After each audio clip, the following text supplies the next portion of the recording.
Good evening. Hello. Yes, I'm glad to meet you. I hope a lot of Armenians will see our TV broadcast. I don't like the word show because it's not show when we speak about Armenia, when we speak about Armenians. It's kind of will be kind of appeal of two Armenians to our nations, because I think that every Armenian has the right to speak with other Armenians, to share his thoughts, share his ideas, to think about our nation, what's happened with us, and what will be the future of Armenians. I know that you have a great impact concerning learning of Armenian ethnicity, Armenian history. I saw a lot of materials that you published in internet, in X, and Facebook. It's very interesting.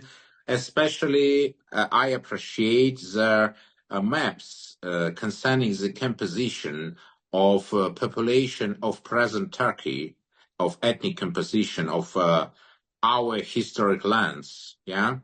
What I would like to ask you is very important. You born in Polis in Istanbul, yes? Yes, I was born in Istanbul. Yes. Yeah. I would like to ask you about Armenian community in Istanbul. It's very interesting.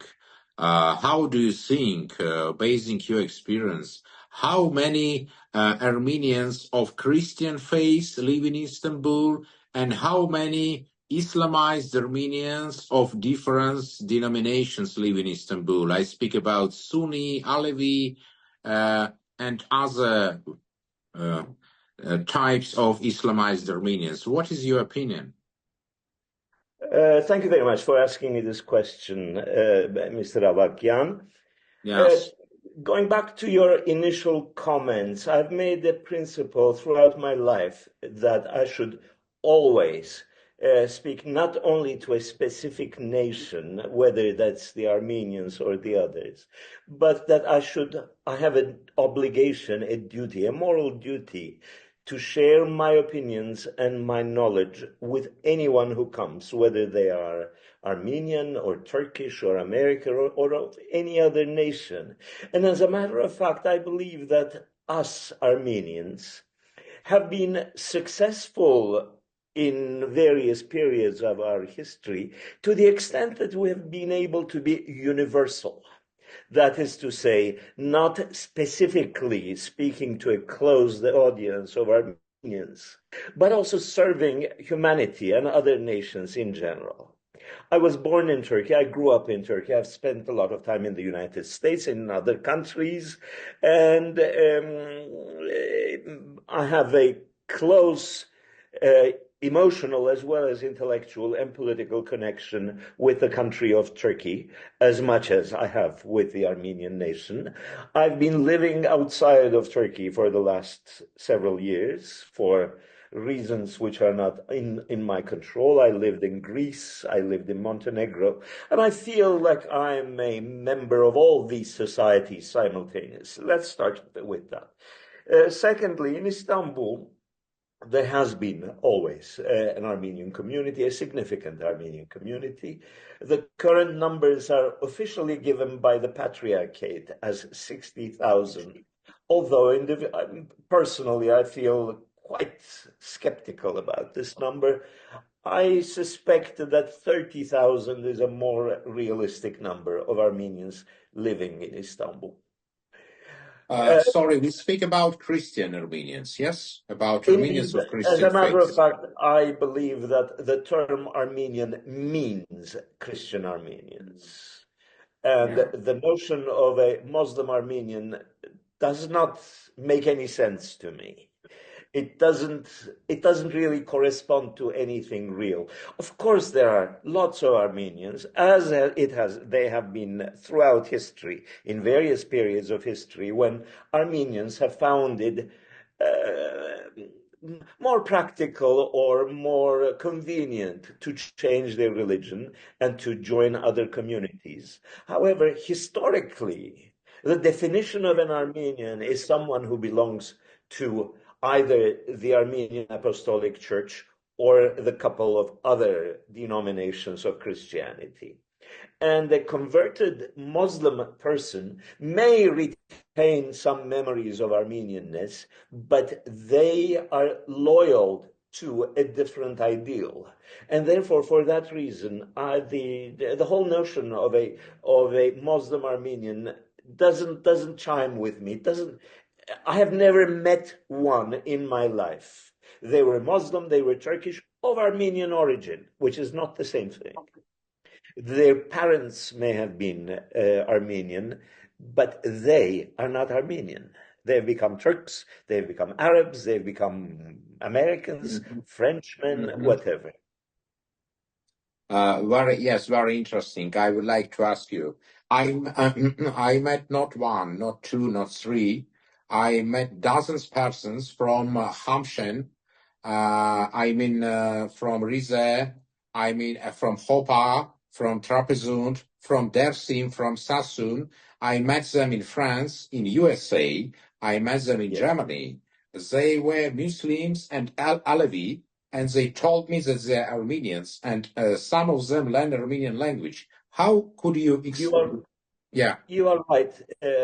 I'm sorry, that's an exception that I should have made. Of course, there's a community of Hemshinlis, Hamshin Armenians.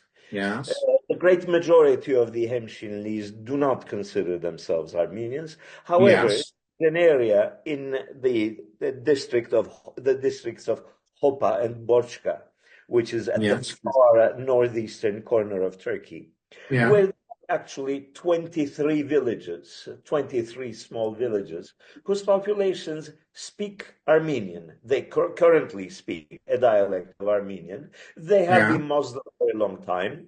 yes,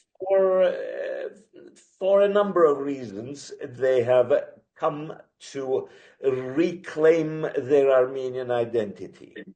Similarly, in the district of Sassoon, which is a very, very remote and mountainous and difficult part in central eastern Turkey, where yes, large Armenian population was faced with the choice in the 1910s and 20s of either joining the tribes, or it's difficult to call it tribes, either join You would the like to tell Ashiret? Ashiret? organizations, Ashiret, yes, Yes, who spoke Arabic, so that they have yes, joined them and they've become their members of the family, of an Arabic family. Some of them, especially when they immigrate from Turkey, when they go to Armenia or to Western countries, they yeah. they return to their Armenian roots. But within Turkey, they prefer to appear to be Muslims. Okay. The notion of a person being both Muslim and Armenian at the same time is in Turkish there's an expression olmayacak duaya amin demek, which is to I don't know how to translate it, to say amen to an impossible prayer. That's what it is. Okay, yes, your position is very interesting. Yes, I think it's very A interesting. realistic position, let's call it. Yes, yes, yes, A yes. real, Yes. Anyway, it's your position. I have my position. You have your position. Everybody has its own position, and we are interested in your position to listen now. It's very interesting thank to you, listen to sir. your position. What Thank you. I would like to ask you. For example, we not speak about Syria. We not speak about Turkey. In northern Syria, in the regions of Haseke, El Kamishli, Yes. basing the ethnologists, approximately 250,000 of population before IGIL invasion were of Armenian descent, and leaders of these communities told that they're Armenians. They would like to communicate the Armenian apostolic community with Armenian parties, and they told them, you are not Armenian because you're Muslim. But I met two persons from Hezekiah. I know the names and surnames of this person. Yes, it's openly. I met them in Paris. They are really Muslims, and they not only tell that they are Armenians, they learn Armenian language. They tell that they are Armenians, and they feel them Armenians. That's why I have a question. For you, Armenians only their person, as I understand, that they're Christians. Yes, I'm right. It's right understanding? Yes. You're Christian, you're Armenian. Does it mean before adopting Christianity, it was no Armenians? Yes? It's true? The term Armenian, the Armenian national identity, had a different meaning Okay. 1,700 years ago. It has a different meaning. It has had a different meaning in the last Yeah. 1,700 years. History Okay. progresses. Yeah. Does it mean who were the people, nations that spoke Armenian language, developed Armenian culture, and were not Christians? Because before the genocide, I hope I would like to ask you, you adopt the case of genocide 1915, Obviously, yes. Yes, of 1943, yeah. I must yes. ask, nevertheless, you are Armenians. I understand that exist Armenians possible that not adopted from Turkey. Everything is possible in Armenian world. That's why I asked. Sorry. Practically all my ancestors were killed from any sides during the genocide. And not only genocide 1915 and 1923, but I mean the Abdul Hamid genocide also my ancestors were killed. What I would like to ask you, in Western Armenia, small Armenia and Kilikia, before the genocide, were the Yes. groups of people that were, by their faith, they were Arevordi. They believed in Sun as our ancestors, spoke Armenian, and called them Armenian. I would like to ask you, are they Armenian or no? There were no Christians. They remain Arevordi. They call them in small communities where, but it were not 1,000, not 2,000. It were approximately 25, 30,000 people. They call them Armenian. They remain the religion of our ancestors. They spoke Armenian language and live on their land. Who are they? How do you think? How we yes, a majority of they were killed during the genocide as well. Who are they? Let's put it this way. Historically, the population of the old land of Armenia was overwhelmingly Armenian and remained so until at least the 15th or the 16th centuries. And then gradually, over a period of 500 years, the great majority of them converted or somehow joined either the Turkish or the Kurdish, or to a lesser extent, the Arabic communities, and they assimilated.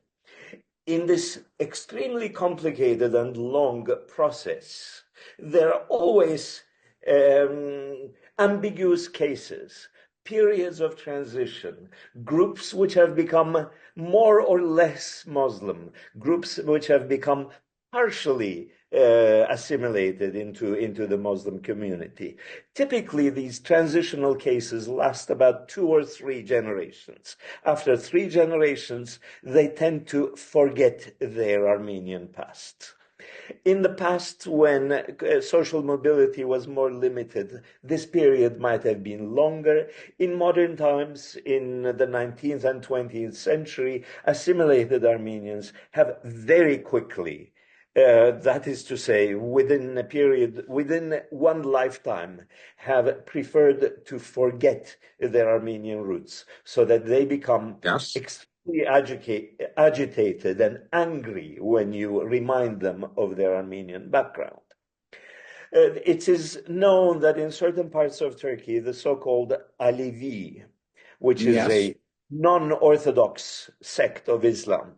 A Yes. very large number of them were converted Armenians at some point. Most likely the 16th century is the big movement from Armenians into the Alevis. It has happened in rather complicated ways, and I have done a lot of studies about specific cases of how a given town, a given village, a given family has converted and become integrated in an Alevi Ashiret. Because, as you know, under Muslim law, Christians cannot bear arms. Christians do not have the authority to ride horses, to bear arms, to give orders. These are the three most important things. For that reason, Armenian communities have always had the need to become clients of a Muslim lord, become the clients of a Muslim ashiret, so that they can act as their protectors against other violence, which means that they've gradually assimilated into an ashiret, assimilated into a local lordship, which is ethnically 99.5% Armenian. However, culturally, they have become Muslim and Kurdish and Alevi. Now, there's a new trend in the modern world, the last 20 years or so, when a massive number of Kurds and Arabs from Syria have become refugees in Western countries, and they have found it very convenient to claim Armenian origin because they believe that this will help them in their application as refugees in Western countries. It is, I believe it's a very hypocritical process. I've met hundreds of such people who suddenly remember that they have Armenian grandmothers and Armenian grandfathers. However, when you push them to a certain extent, you realize that they are mostly bullshit. They do not, if they had Armenian grandparents, they do not actually remember them. They were not aware of their Armenian background until they decided to emigrate to Germany, for example, when suddenly it becomes very advantageous to claim Armenian ancestry. It's, I don't believe we as Armenians have much, will gain any advantage or will gain anything from this modern trend. And for this reason, I believe our patriarchate in Istanbul generally refuses to baptize such people.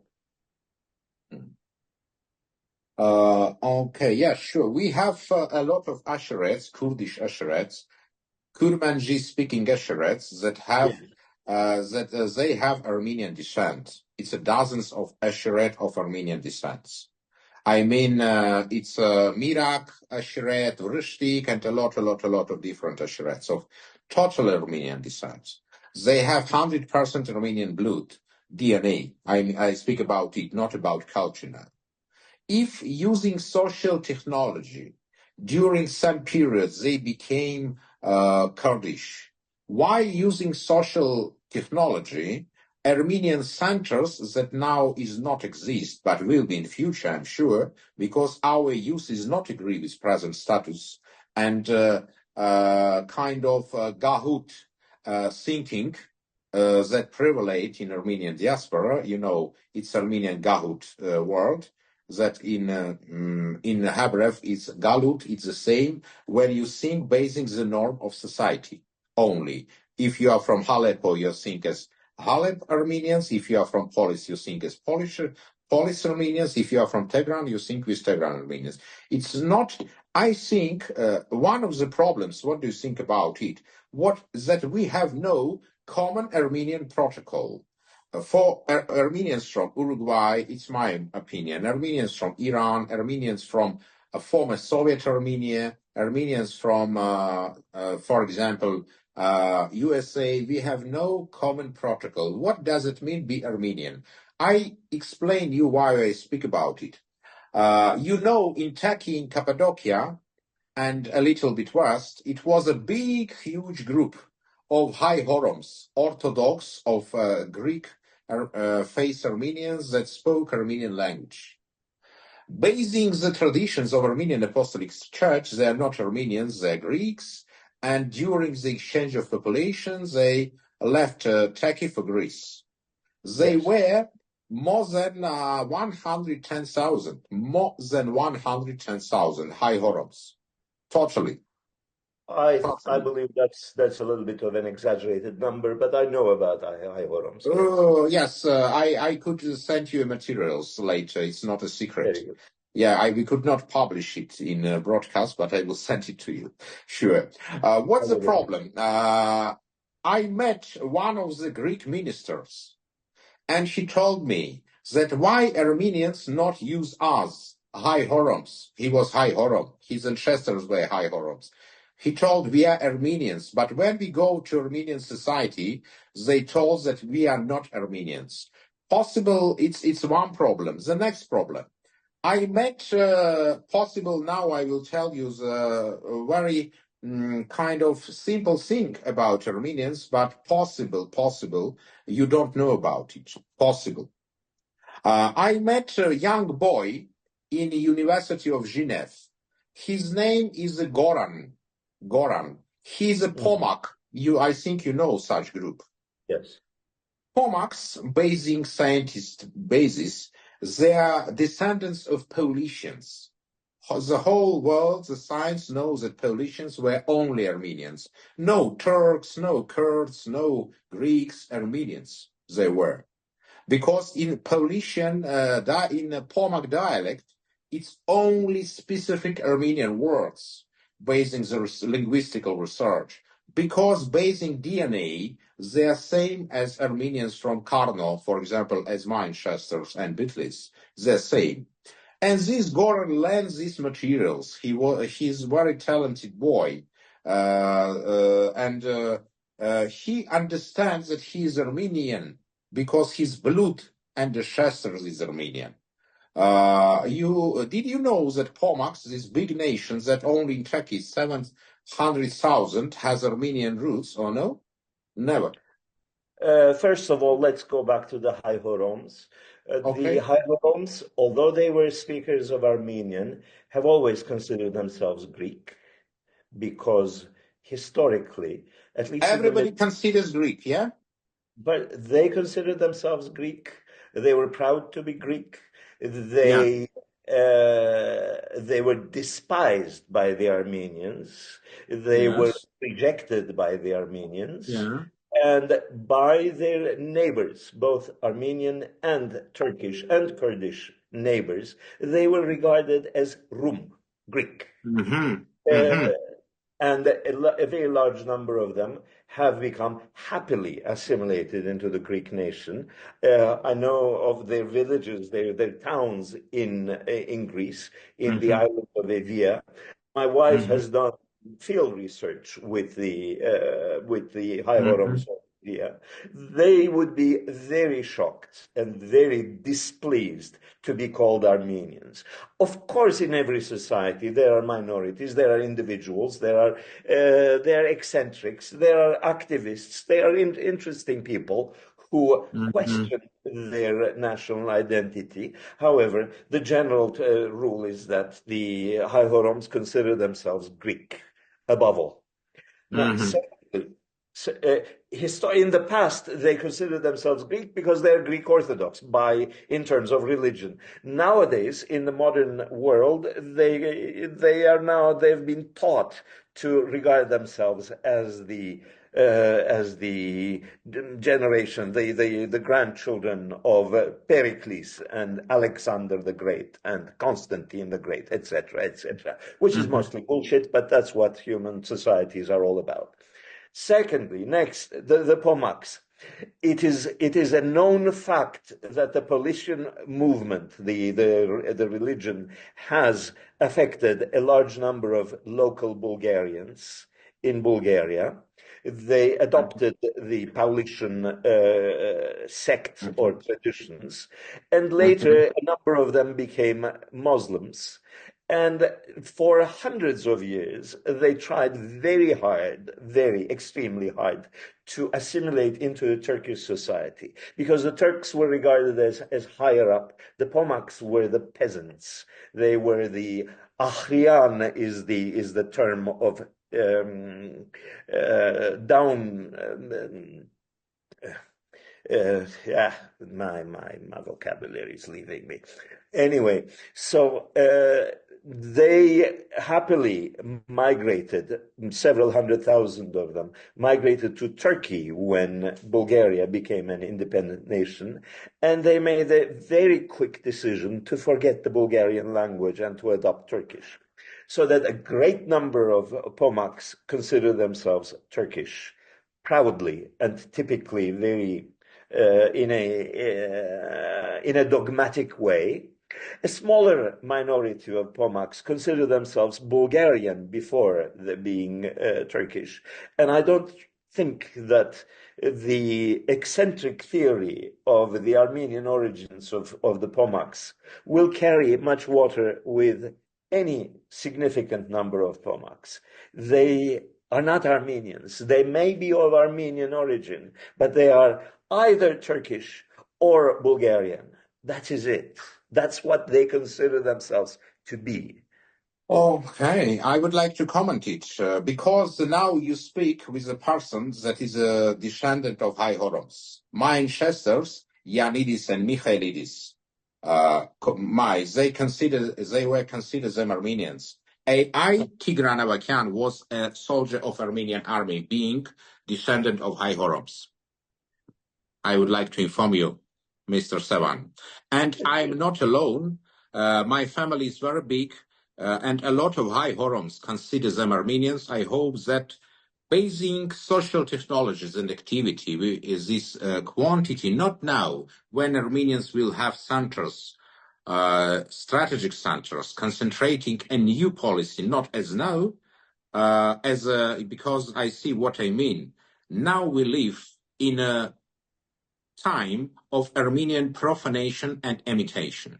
It's my opinion. We live with profanation and imitation because our parties is zero traditional parties. There's nothing to do for Armenians. Nobody think about overwhelming the circumstances of genocide. Everybody thought about recognition.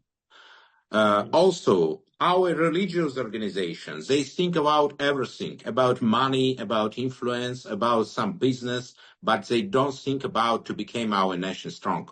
It's not only my opinion. It's not only my opinion. Does it mean we have any Armenian organization? Concerning, it's one part. Concerning Pomaks, Paulicians came to Thracia when it was no any Bulgarians. And when Paulicians came there, overwhelming majority of population of Thracia, that now is eastern Greece, South Bulgaria, and eastern Rumelia, that it's west of Istanbul. This territory has overwhelming Armenian population. That time Turks lived in Turkmenistan and Central Asia and Altai region, in 4th century, I mean. And these Paulicians mixed with local Armenians that were dwellers of Byzantine time, because Byzantine emperors took Armenians from small Armenia. Small Armenia, I think everybody know where is it. Where is from Ankara to Black Sea. Poker hike, I mean. Under the Emperor John Tzimiskes, around the year 975, that is when a large number of Armenians, Armenian sectarians, that's to say, the Paulicians, from the eastern districts of the province of Sivas, that's to say, Divrigi and around. That's where they were exiled from to the province of Philippopolis, which is Plovdiv. Yes. It's a poker hike in Armenian, small Armenian poker hike. Lesser Armenia, yes. However, Lesser Armenia, we have no idea whatsoever about their numbers, because when you read all the primary sources, they do not give us any idea about the numbers involved. And secondly, we have no idea whatsoever about how that community in what is now Bulgaria mixed with or correlated with the other native populations of Thrace. And in any case, when the Ottomans arrived there in the 14th century, they were speaking Bulgarian, and they were very happy to become Muslim rather than Polish or this or that. So what we have there is a community of Bulgarian-speaking Muslims who consider themselves either Bulgarian or Turkish or Pomak or a mixture of these three. And today, I've been to all the Pomak regions of Bulgaria, and when I speak with people, they consider themselves proud national Bulgarians. However, they're Muslims, and for that reason, they have a special sympathy for the Turkish element. In Turkey itself, there are several 100,000 Pomaks. A great majority of them are very proud to call themselves Turkish. And a minority, especially among the university-educated youth, with whom I'm in close contact, I correspond with them a lot. They are trying to revive their Bulgarian identity, trying to learn Bulgarian again, which their grandparents spoke, etc., etc. I find it extremely unrealistic to expect an Armenian revival among the Pomaks. It's the kind of unrealistic dream world which has caused great disaster for the Armenian nation many times in history, most notably in 1915.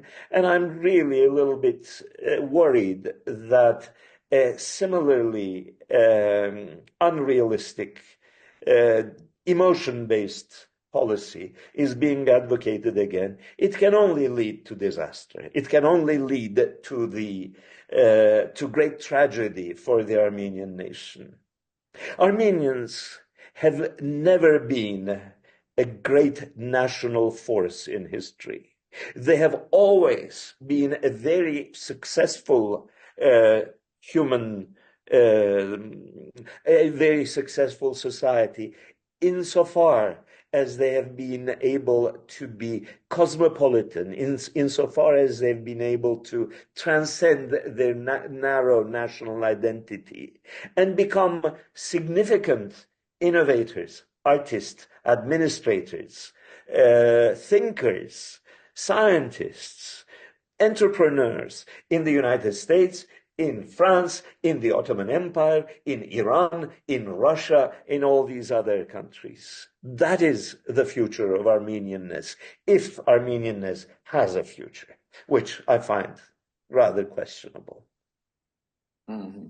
You mean that Armenians must be a societist among other nations without having a strong state? We are superior to the narrow nationalism of countries or societies like the Georgians, the Bulgarians, the Estonians, the Ukrainians, etc., etc. We are far more valuable in global history, in the history of mankind, because we've been flexible.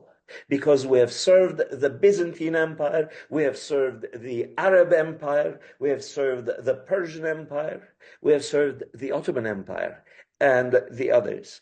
That is where Armenians have shined. They have been able to show their extraordinary talents and abilities, insofar as they have avoided the narrow nationalist temptation.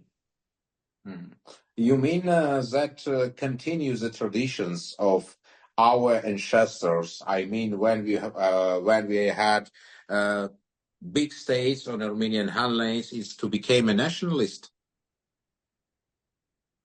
I didn't catch your question. Please repeat. I mean that you mean to have a strong state, effective state, on the Armenian highland, on the land of our ancestors. Does it mean to be, in Armenian case, to be nationalist? Yeah. Okay. Throughout much of history, there was not an Armenian state. From the year 428 to the year 890, there From was what? no Armenian state. I not heard. From what time? From 428 From until 428 until 890, there was no Armenian state. Again, there was no Armenian state from the fall of Ani in 1045 until God knows when.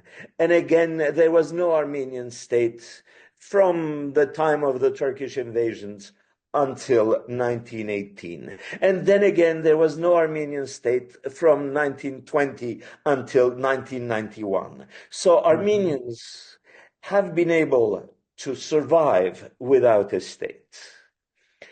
It's harder now because we no longer have a strong religious bound community that binds the Armenians together. However,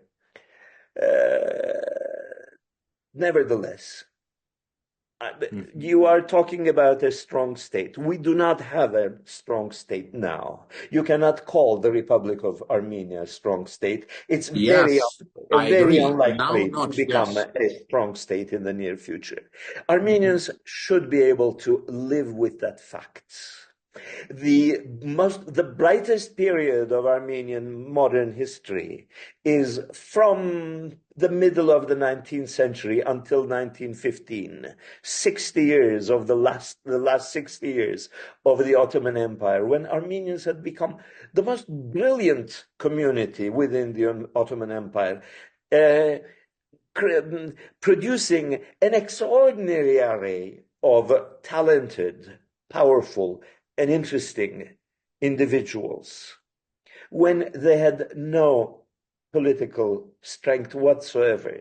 When they decided to obtain political strength at the expense of other states, namely the Ottoman Empire or whatever, that is when they destroyed themselves. That's when they were destroyed, because it was an extraordinarily unrealistic dream. It was a foolish dream. A foolish dream to create Armenian state, you mean? Yes, indeed. Yes, that was what it was. What I would like to ask you, okay, really, what does it mean a state? I am an international lawyer, basing my experience. Last 30 years, when I got a diploma 30 years ago, I am international lawyer, not the last international lawyer in my profession. The state is executive power. The state is all other two powers that exist, yes? Legislative power, yes, and judges, we call them legal power. When you told that we lost the position of, sorry, I must tell it because I'm a lawyer, when we lost our state 428, till from 428 till 860, we had a state, and we had a state with Ishkhanats Ishkhan, the prince of princes, because all state institutions where exist, nothing will stop, and military power was, and legislative power was, and legal power was, and executive is a basic history. Sorry, I am not correct you, but I speak about documents. It's not my opinions. It was Ishkhanats Ishkhan, prince of the princes, every year. After the kingdom, Takavurusun was lost till 860. But it's not everything that I would like to tell. After we lost Ani, 1045, we had Sunnic kingdom that was more longer. We had Tashib Zoraget kingdom that was more longer. We have principalities that had all institutions as a state, because a lot of nations only had principalities and called them state.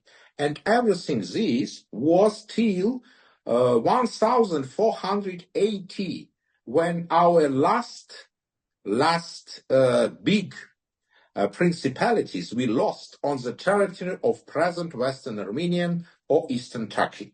After this, we also had small principalities a lot till genocide, but Kilikia, it's Armenian kingdom with Armenian culture and tradition. Does it mean we could speak that our, okay, I explained why. Last one of principality Artas was fallen 1426.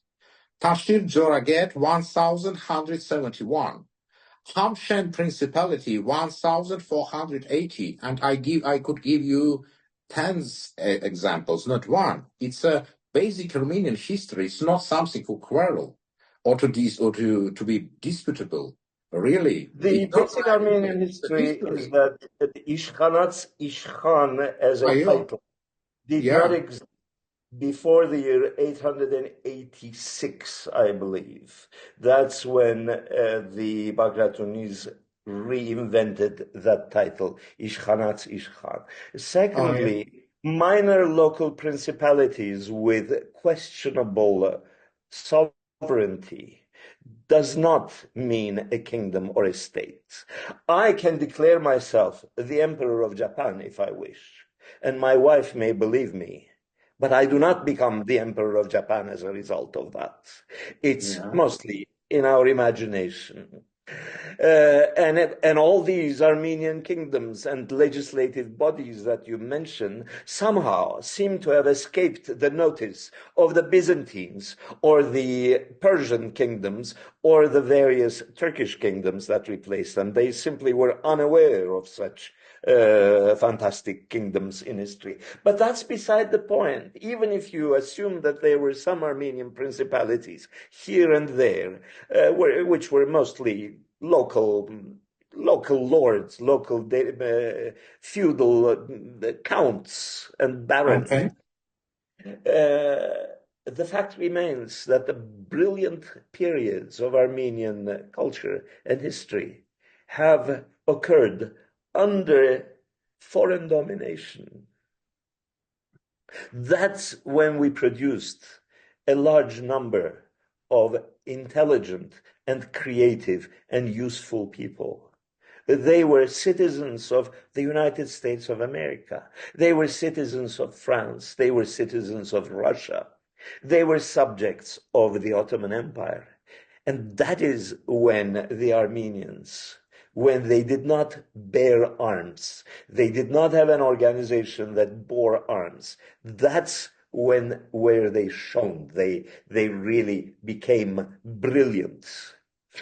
I have a similar analysis, as a matter of fact, regarding a kindred nation, which is very much in the news these days. The Jews became the owners of the world when they were citizens of other empires.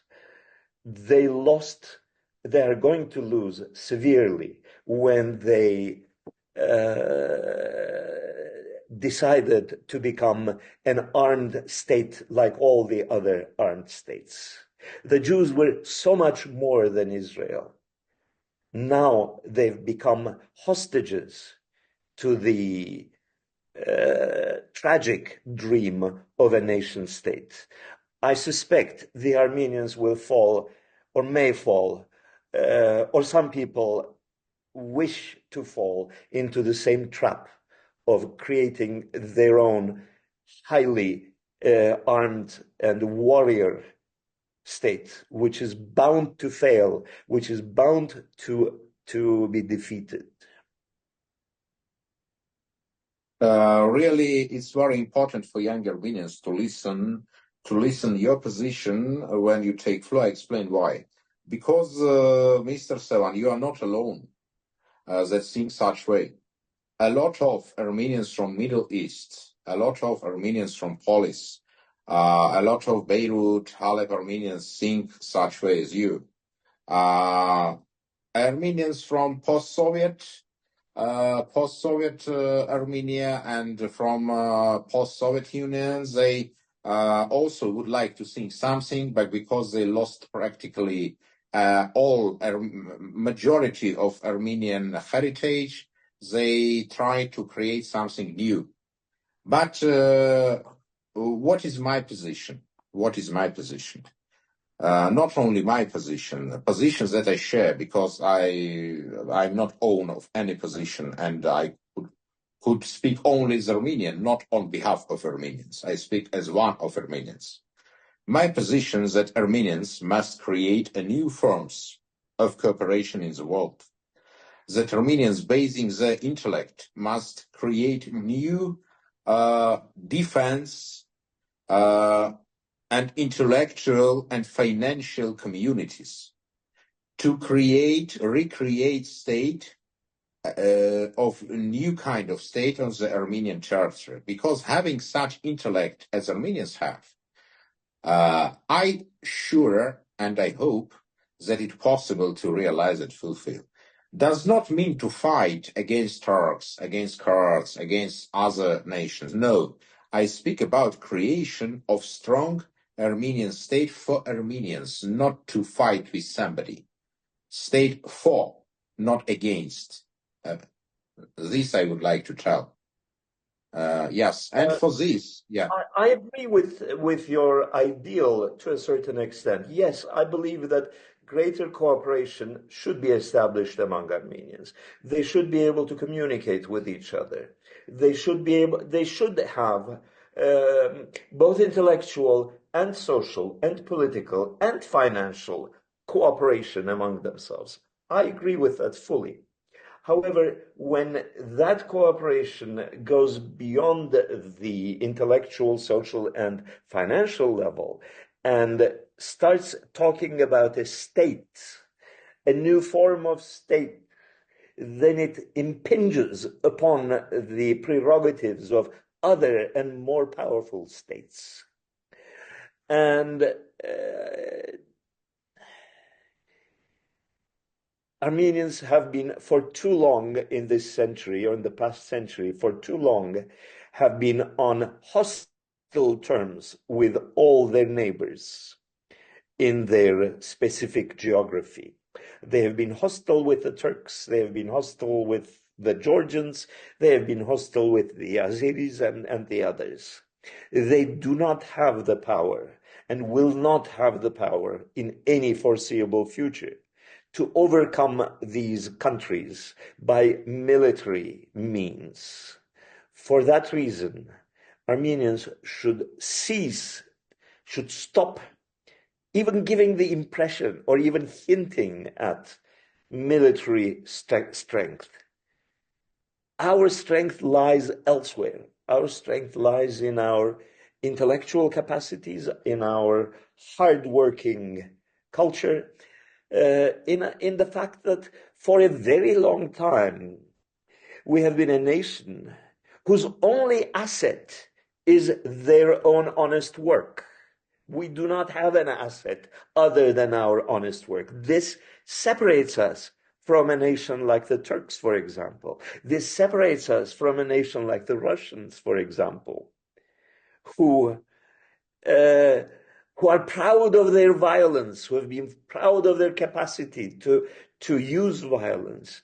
Armenians have failed miserably throughout history, throughout the last 2,000 years, whenever they have been tempted to use violence to achieve their means. But one question, you see what's happened with our nations throughout the world.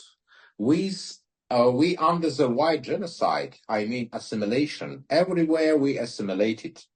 Everywhere, and totally assimilated. How could we survive? And could we survive if we under the assimilation?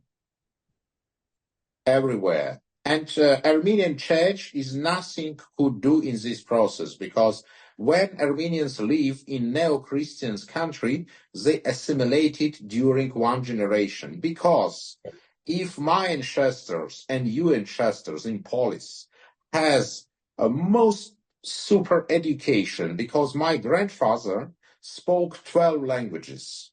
12 languages. But now from Armenia, from Yerevan, also not speak classical Armenian. He speaks some dialect only, and that's all, and possible very bad English. You understand?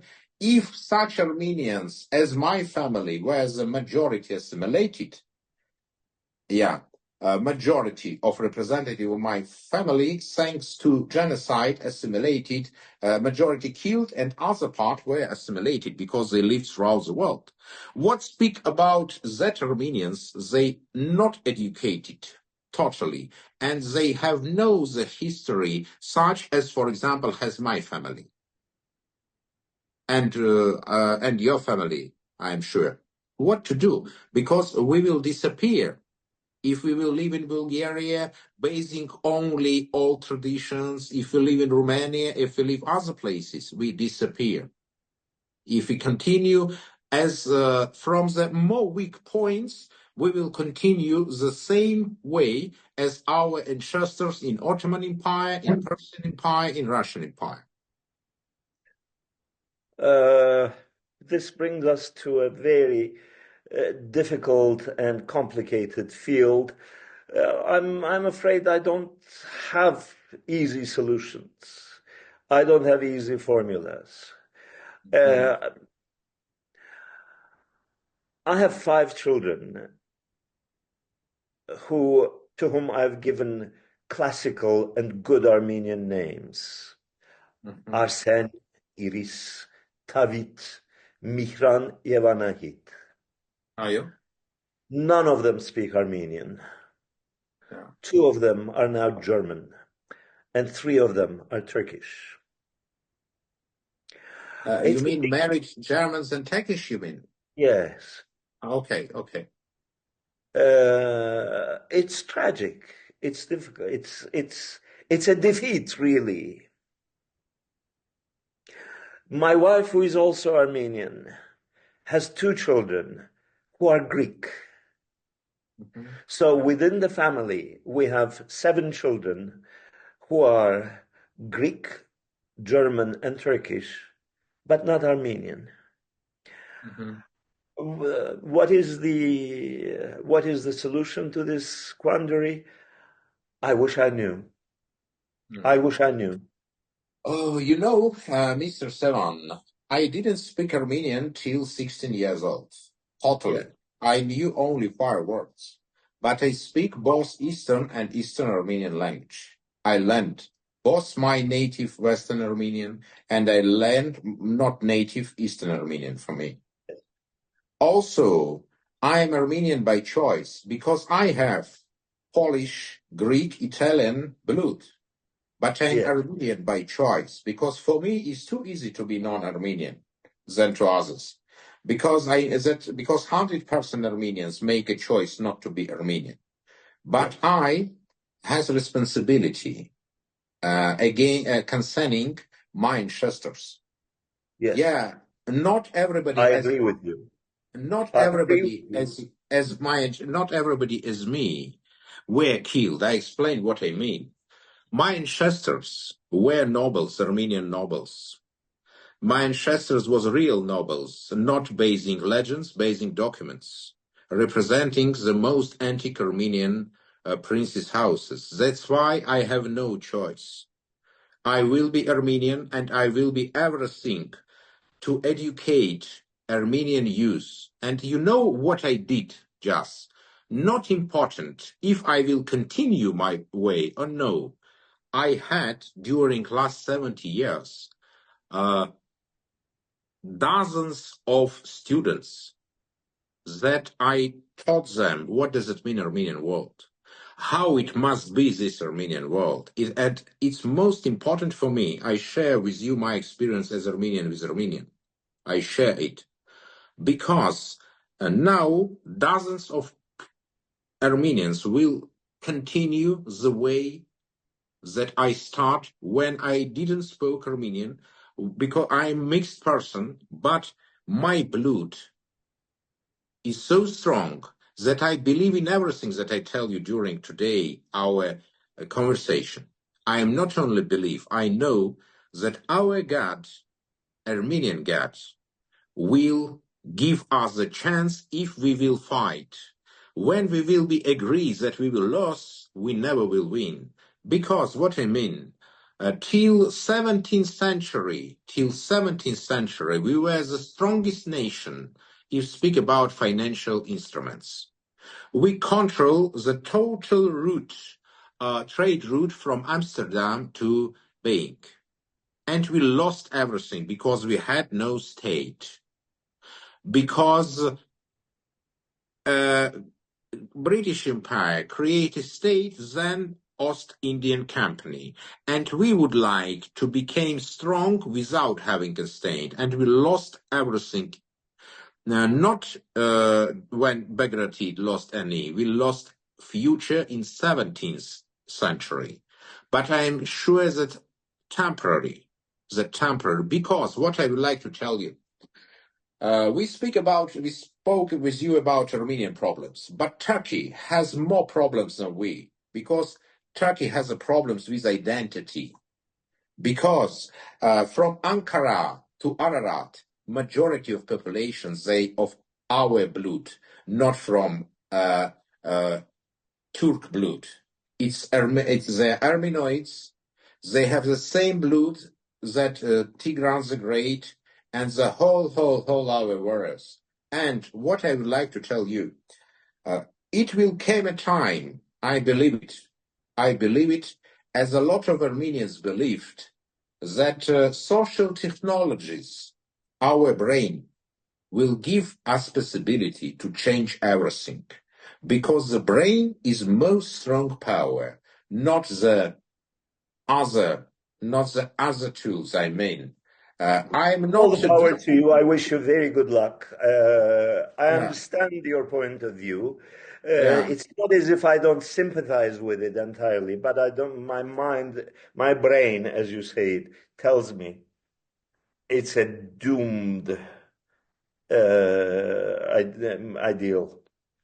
Sorry.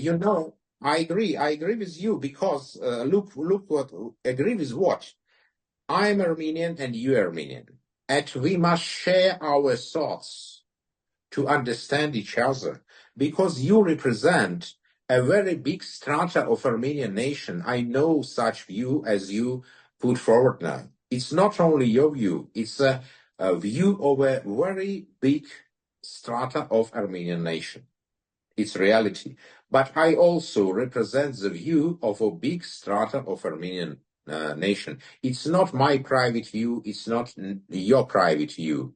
And we need to speak to understand for our youth how to move, to make choice. All time it will be Armenians that would like to assimilate in other nations. Every time it will be in 10 years, in 20, in 30. After the genocide, my grandfather didn't want to taught his daughters Armenian language. He prohibited to listen Armenian music because when he listened Armenian music, he became nervous because he remembered his beautiful palace in Polis, in Karno, Erzurum, his family, because all his family was killed. Yes. And yes, but I am again Armenian. Nevertheless, all my cousins, they are not Armenians. And their sons and daughters also will be not Armenians, never.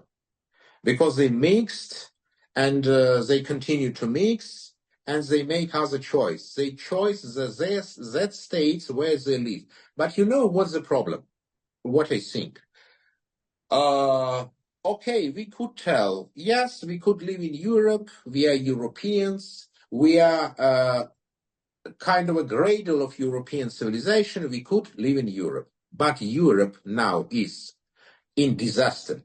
You see what's happened with Europe now. You see that exist funds, financial funds, that organize solidarity of migration, then finance this solidarity of migration to totally crush this Europe, what we see now. This Europe will not exist very soon. Where Armenians will live? In Australia? but in Australia it's the same. In Canada it's the same. In USA, possible a little bit longer than other places. Because if we not create our own arc, we will disappear. It's my opinion. I understand. That's okay. That brings us into new horizons. Yes.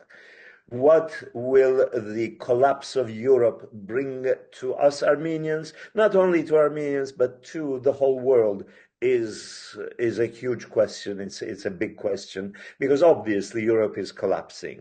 It's obviously the end of European domination, and Yeah. what will replace this? The current status quo is a huge question.